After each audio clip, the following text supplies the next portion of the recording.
breaking news du mercredi 22 plutôt, mercredi 22, en direct, il y a Mongalema UK. Au sommaire de ce journal, Ngadia de Ngadios a fait sa bilan, il y a qui collabore na qui s'est Simba na Congo pour calamité à beaucoup façon katubelité pour basakana na Nzambité. Deuxième communiqué na breaking news à l'élo, Vital Kamerhe a détourné 200 millions de dollars dans Tangwazaki, président parlement, pour mandat d'arrêt numéro 140 dans ce pays comme complicité de génocide, crime de guerre, crime contre l'humanité, détournement et viol de mineurs, distributeur de sida dans Congo. Et puis troisième dossier, nous allons dans le dossier Ndunga Nunga, où le pasteur na Koutino collabore peut-être dans Congo. Tozongi na breaking news na biso pour battre record na YouTube balobi Didier Forme Amalata Kala na YouTube soko betika Didier Forme Amalata Kala breaking news zo battre record mokili mombezo la nango kutu ndeko moko na États-Unis abeninga na kombo ya Desmond Tutu congolais pasteur conférencier au azobundela mboka. Merci à partir des États-Unis. Alors tolobaki na sommaire na biso yali Ngadia de Ngadios collabo Moutouakisi, aventurier, le lozoni à Londres après avoir trahi Congo. Yel Samson Mongo so kanamba pesio sali na ngonini. Yel Samson bila osimba kisi banana mizo toti lelo esumisa ebongisa na nini. Pe pasteur otangi Kombo ke ye pasteur no bondela ipono bika, c'est un aventurier o to bengi na Kombo ngalufa. Alors, Ngadia Ngadios tango yango soko tiambolité au sali témoignage té au sengi parloté na ba congolais yeba ngo ki okokufa ozonga na zengi parce que mboka Congo basakana na ngo té parole de l'homme de Dieu. Deuxième dossier, Vital Kamerhe, un grand collabo, un Rwandais infiltré depuis son enfance et il s'est fait passer pour un Congolais et pourtant tout le monde sait qu'il est Rwandais. Il n'a jamais eu la nationalité congolaise. Parce que pour devenir président ou pour devenir président du Parlement, il faut être congolais de père et de mère selon notre constitution. Tout le monde sait que sa mère est congolaise, mais son père n'est pas congolais. Donc M. Kamerhe ne peut pas se présenter comme président de la République, ni comme président du Parlement. Mais il peut être nommé Premier ministre parce que sa mère a la nationalité congolaise. Alors Vital Kamerhe, son cousin qui est arrêté à la CPI, au nom de général Gracien Kabiliji, il est maintenant à la CPI. Il y a un mandat d'arrêt pour Vital Kamerhe numéro 140.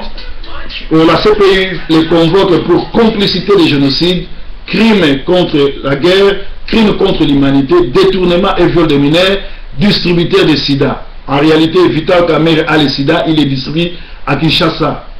Tout le monde le sait. La mère Mende, le ministre congolais de communication, à le sida, il est distribué. Kamerhe et Kanambe, Inyanzi, Kabila, le président du Congo, a le sida, tout le monde le sait. Et Évariste Bochab, de même, tous, ils ont le sida, il est distribué. Kamerhe est accusé d'avoir volé 200 millions de dollars à la caisse de l'État quand il était dans les affaires, c'est-à-dire quand il était président du Parlement. Alors ce dernier a été qualifié par l'ambassadeur américain au Congo comme artiste menteur, jongleur et manipulateur, comme son ami Jobel, le pasteur ici à Manchester. Alors les Rwandais, toute leur existence socio-politico-économico est émaillée par les mensonges. Voici les résultats du génocide qui s'est passé il y a 20 ans passé. La vérité est connue, il n'y a jamais eu de génocide Tutsi, mais par contre ce sont les Tutsis, les bourreaux qui ont massacré les Hutus, c'est-à-dire ce génocide a été refusé et le Congo a été envahi par Kabila et par Kanambe et Kabila et Kagame et en complicité avec Ruberwa, le président burundais et Kagame, c'est-à-dire ce sont eux qui ont envahi le Congo et à l'air d'eau il y a au moins plus de 22 millions de Congolais qui ont payé et plus de 4000 femmes sont violées chaque jour sans compter les enfants disparus. Dernièrement il y a 2 jours passés à Beni, ils ont massacré et coupé les enfants en machette, tout simplement parce que Kabila a comme rôle ce que la Bible dit, Jean 10, détruire, égorger, détruire, tuer, balkaniser le Congo. En réalité, au Congo, le grand problème c'est Kabila. Si nous arrêtons Kabila, tous ces ignaces des Rwandais vont prendre la poudre d'escampette. C'est-à-dire, Vital Kamerhe collabore avec eux, c'est un de leurs agents. Vital Kamerhe, c'est une contagion dangereuse. Son opposition n'est qu'un scénario pour protéger Kanambe. Il joue son dieu et son jeu, il est avec eux, il les protège. Voilà pourquoi il a dit, s'il devenait président, il va protéger Kabila. Là, il voulait dire, il ne va pas seulement protéger Kabila, mais il va protéger tous les génocidés rwandais. C'est-à-dire, Vital Kamerhe, sa place et à la CPI, il va aller comparaître parce que ce monsieur, non seulement il a tué, mais il est complice de génocide, crimes de guerre, crimes contre l'humanité, détournement et viol de mineurs. Il a les sida qu'il distribue à Kinshasa et il a détourné plus de 200 millions de francs, plus de 200 millions de dollars dans la caisse de l'État. Alors, dossier 3, breaking news, c'est le dossier de Ndunga Ndunga, très connu comme pasteur ou archibishop congolais. En 1987, l'armée de victoire, Baswahili, Baoutaki, Kisangani, Bayakiwana, Nzoka, Bazalaki, premier élément Afdel, Obakotaki, Namboka, puis Vandaki Wana, groupe Vandaki Wana, Sambaki, l'armée de terre, en 1997, il y avait un groupe de Rwandais, Bayaki, Rwandais, Rwandais, Congolais, Baouti Kisangani, Bakashwaï. Mais c'est ces groupes-là où ils ont qui Tantchach, puis ils ont qui radio la télévision nationale congolaise. C'est-à-dire qu'ils ont qui copie à Coutinho, parce que Coutinho n'a jamais servi Dieu, c'est un aventurier, un bandit de grand chemin. Coutinho mutamemi sap na katia religion, yé mutamemi kinduma na religion, yé mutamemi drogue na religion, yé mutamemi ba ventir nyo soto ya ba sultan ya kobima na basi ya ba faux prophétie, ba élève à format ezali bongo regretter prophète Jérémie, regretter Silas. En 2011, en 2009, c'est la dernière année dans voyage en Afrique. Avant prophète Akoufa, Jérémie, j'étais parmi les dernières personnes qui sont parties les rendre visite et à témoigner qu'il y a eu la chance au Kimasoni parce que vieux na ba fo ba vieux ba singi kisi talanga makamu continue à salinga. O nazo ba nazo zwa nzamba témoin pasteur mususu tozaki na kotanga communauté à Kinshasa pour na protéger.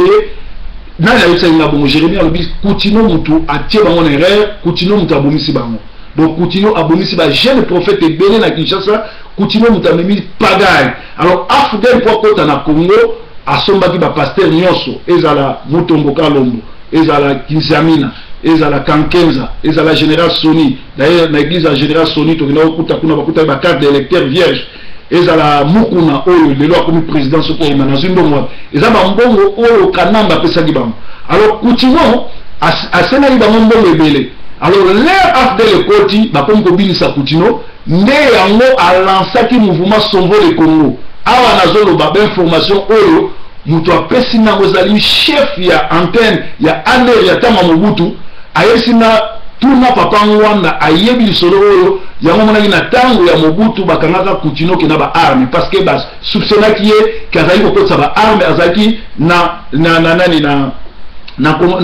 convenance ye na ba Rwandais. Alors Coutinho la moni ke bazo pese mbongo te asali mouvement ya Sauver le Congo. Sauver le Congo et alaki jamais pour libérer ba Congo mais alaki pression pour ba libérer mbongo na ye. Donc azwaki première partie ya mbongo asali nango ba ambiance, deuxième partie yango moni mwasi na tika ko yango ba sombi ba building wana. Alors Kabila comme alinga biloko ndenge wana te yango akangaki ye atie na boloko pe a récupérer mwasi Coutinho na nko et Coutinho zaki AVC pour amonaki ba prouve que Kabila comme kobima na mwasi. C'est-à-dire Coutinho azala jamais serviteur de Dieu, c'est un traître yende mutu abomisi ba congolais yende mutu asali ba aventure wana vieux honoré Mwanda azali témoin soki nazo kosa ayebisa biso na solo wana. Parce que tout Congolais azwa mbongo et pas ya batouana ya ba kolabo ya moni lelo o mboke kei parce que ba pasteur nyonso ba somba bangona bato after ba sombi ka ba pasteur te ba sombi ba artiste ba comédien